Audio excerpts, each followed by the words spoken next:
In the heart of Victoria Island, Lagos, 30-year-old Jessica Aza looked radiant as ever.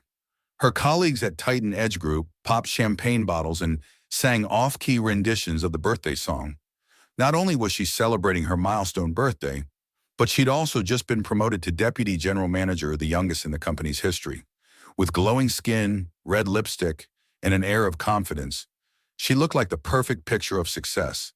But as her phone buzzed with a call from home, her smile faltered. She excused herself from the party, knowing full well what awaited on the other end. "Finally remembered you have parents?" Her Aunt Maggie's voice pierced through.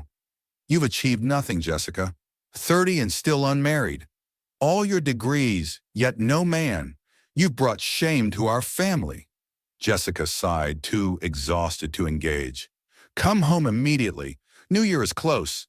I've arranged a proper blind date. Women your age lose value fast. If I had a daughter like you..." Click. Jessica ended the call. She leaned against the wall, heart pounding. A blind date again? She thought she'd escaped those forced setups years ago. The pressure was mounting again, and Lagos didn't feel far enough from her family. That night at a lounge in Lekki, Jessica bumped into a sharply dressed man who nearly knocked over her drink. "Watch where you're going," he said, then noticed her distressed face. "Are you okay?" She hesitated. "Avoiding someone. Didn't see you." He raised an eyebrow. "You look panicked, like someone running from a bad situation.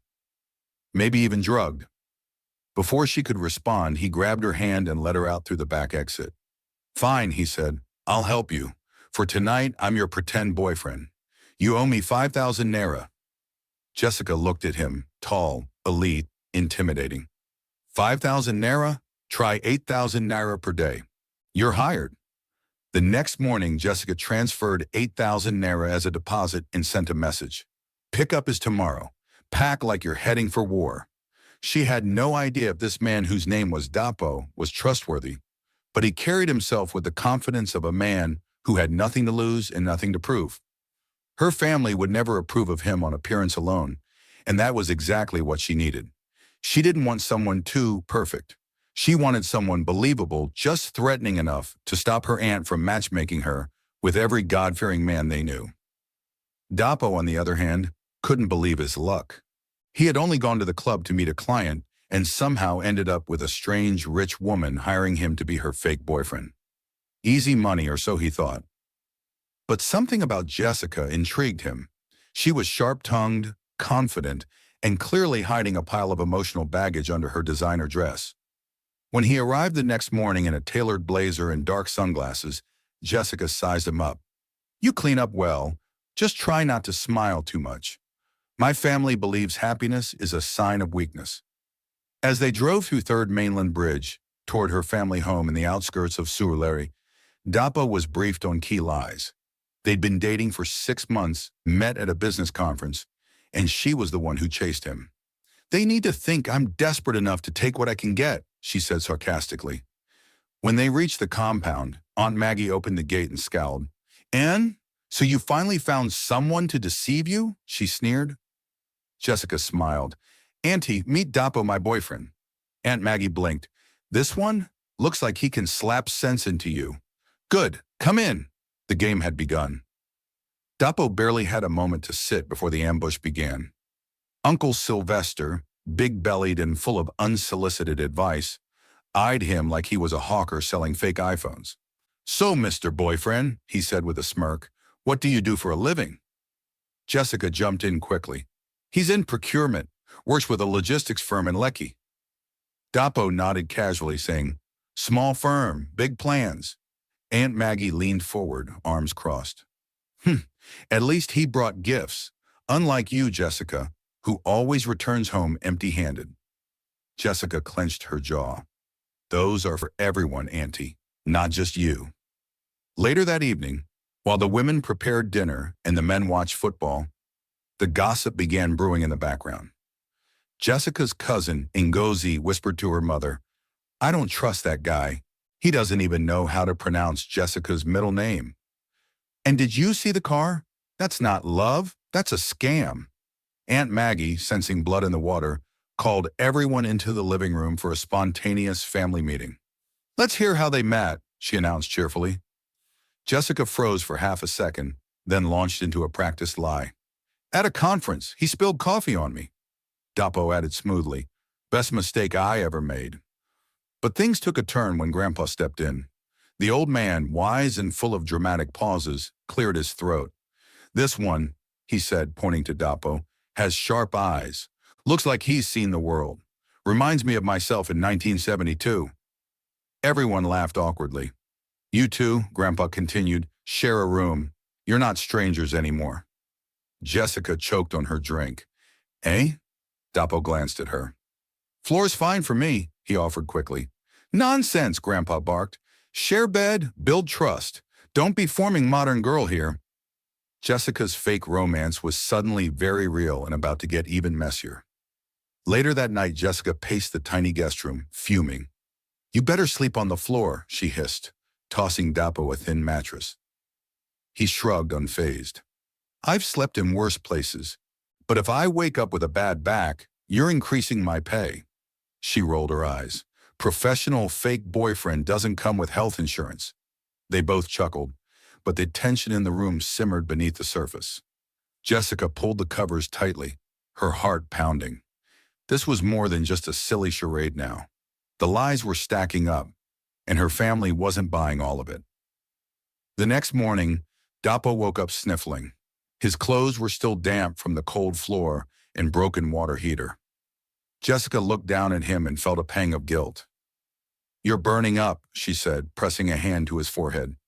"This is what happens when you try to save 12,000 naira by turning off the geyser." He groaned. "You're not exactly the most generous employer." She sighed and reached for her phone. "I'll make you something hot. Don't move." As she tiptoed out of the room, Aunt Maggie peeked around the corner. "Sleeping in? Must be too used to being pampered." Meanwhile, in another part of the house, Jessica's cousin Ngozi was already scheming. "They're faking it, I swear," she whispered to her boyfriend Amika. "No chemistry, no shared glances. And did you see how awkward they were at dinner?" Amika nodded. "We just need proof. Tonight at the New Year's family reunion, we'll expose them in front of everyone. Grandpa will be furious." They both grinned like villains in a Nollywood film. Outside, the compound was already buzzing with decorations and firecrackers.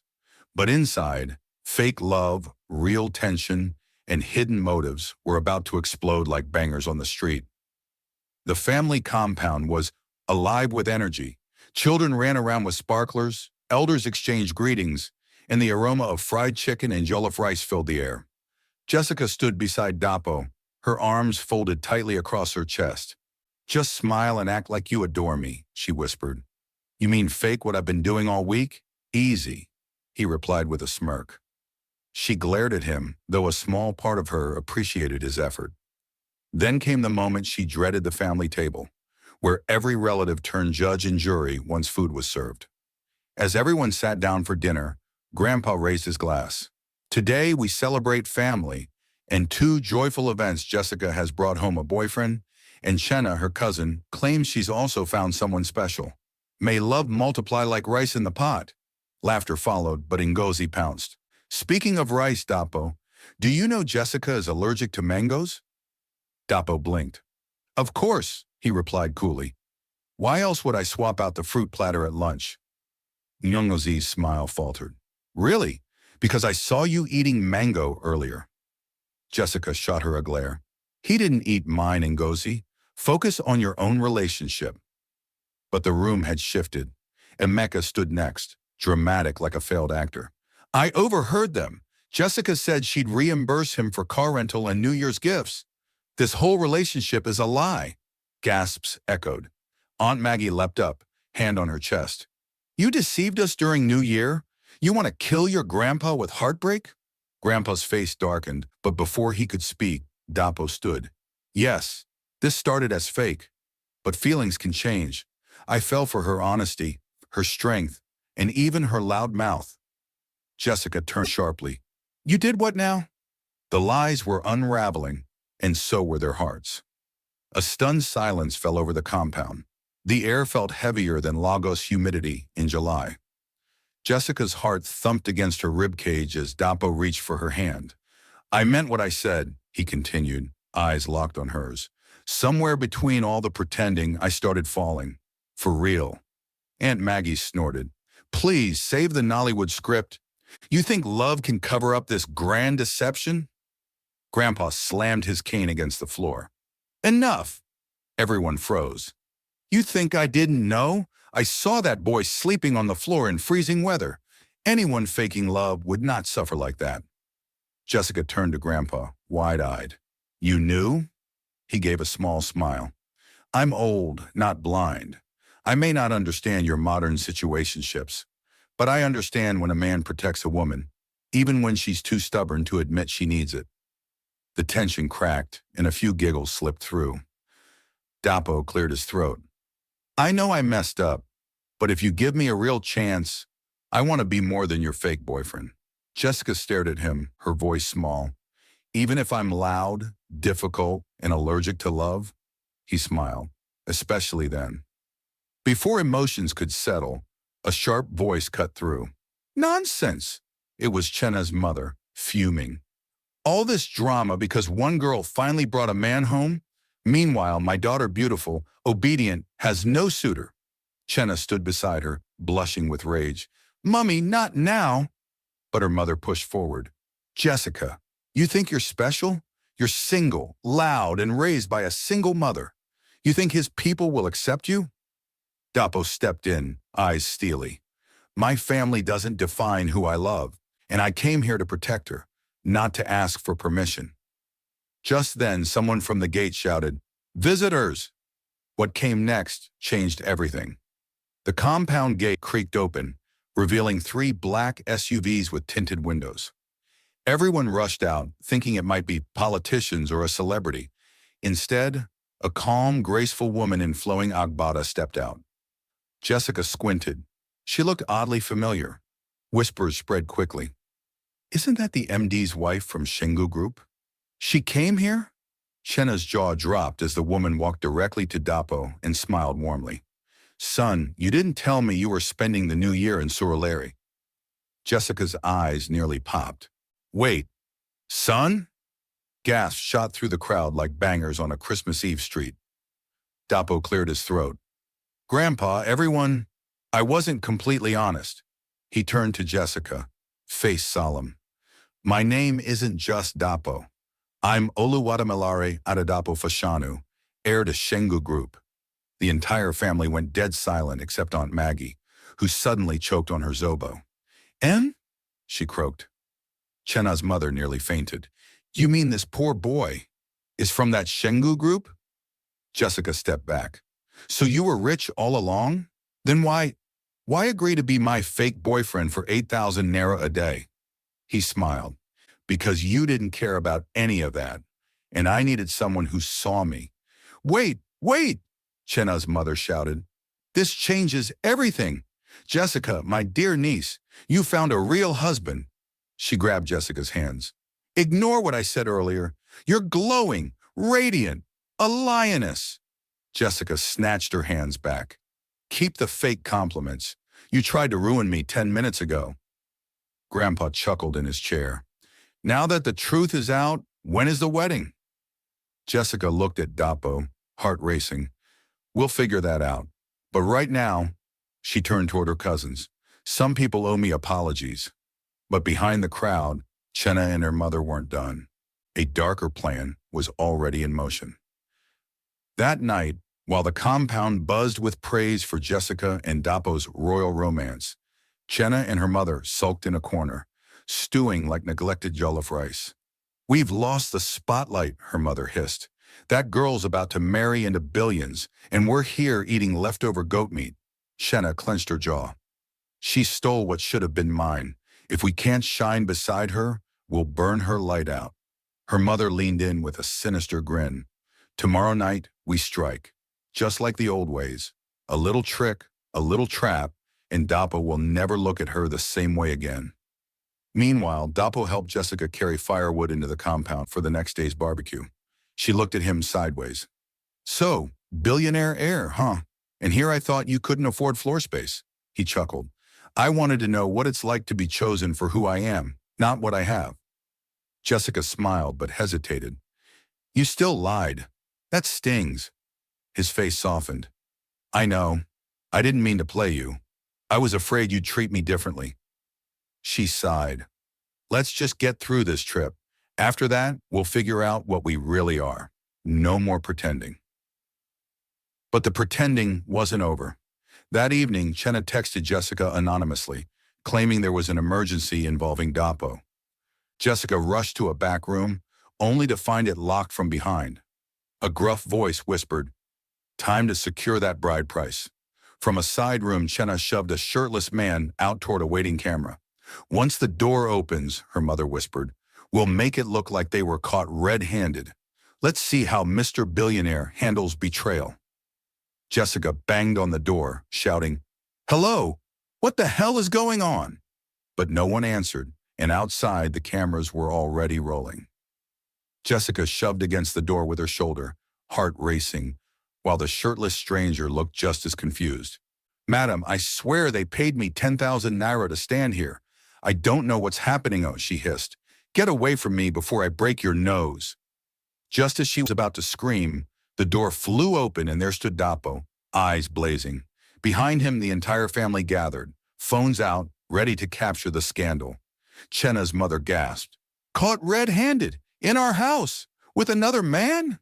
Chenna's crocodile tears followed. "Oh no, poor Dapo. She betrayed you." But Dapo didn't even flinch. He stepped in, grabbed Jessica by the hand, and turned to the crowd. "Do you all have nothing better to do than feed off manufactured chaos?" Then to the cameraman cousin, he said, "Upload that and I'll sue your slippers off your feet." Chenna's mother sneered. "She was locked in a room with another man. What more proof do you need?" Jessica growled, "Because you locked me in there. You pathetic excuse for an aunt." A hushed gasp ran through the crowd. "She's lying," Chenna snapped. But Dapo had had enough. "Where's your integrity? Or did you sell it for 800,000 naira bride price?" Just then, the village chief and a Shengu group security team arrived in a black van. Grandpa had made a call earlier, suspecting mischief. "Enough disgrace for one family reunion," he said. "Arrest whoever locked that door." Two guards grabbed Chenna's mother, who began to wail like a masquerade being unmasked. "You can't arrest me. We're family." Jessica faced her squarely. "Family doesn't sell daughters into traps. You nearly ruined my life." Dapo stepped beside her, took her hand again and whispered, "We're leaving." But Jessica paused, turned back, and said, "Not yet. There's one more thing I need to say." Jessica stepped forward, the fire from the barbecue behind her casting flickering shadows across the compound. Everyone held their breath. "To those who doubted me, insulted me, and tried to ruin me because I'm 30, unmarried, and independent, listen well," she said, voice steady. "My worth isn't measured by a husband or lack of one, and it's definitely not defined by your outdated shame tactics or desperation to trade daughters for bride price." She turned slowly, her eyes scanning each stunned face. "If you ever talk about me again, let it be about how I survived all of you with style." Grandpa beamed with pride and smacked his cane on the floor. "My granddaughter," he declared. "That's the kind of fire this family needs." Aunt Maggie tried to interject, but he shut her down with a sharp glance. Dapo stepped beside Jessica, gently slipping a small velvet box into her hand. "No more pretending, Jess. No more contracts. I'm done being your fake boyfriend. Let me be the real one, your partner, publicly, permanently, with pride." Jessica looked at him, stunned. "A proposal," she whispered. He grinned. "If I don't lock this down now, you might outgrow me and marry yourself." She laughed and nodded. As the fireworks exploded across the Lagos night sky, Dapo and Jessica kissed in front of the very family that once mocked her. Chenna and her mother were escorted away by security, their plot unraveling like cheap lace. Grandpa stood, arms wide, whispering a prayer of gratitude.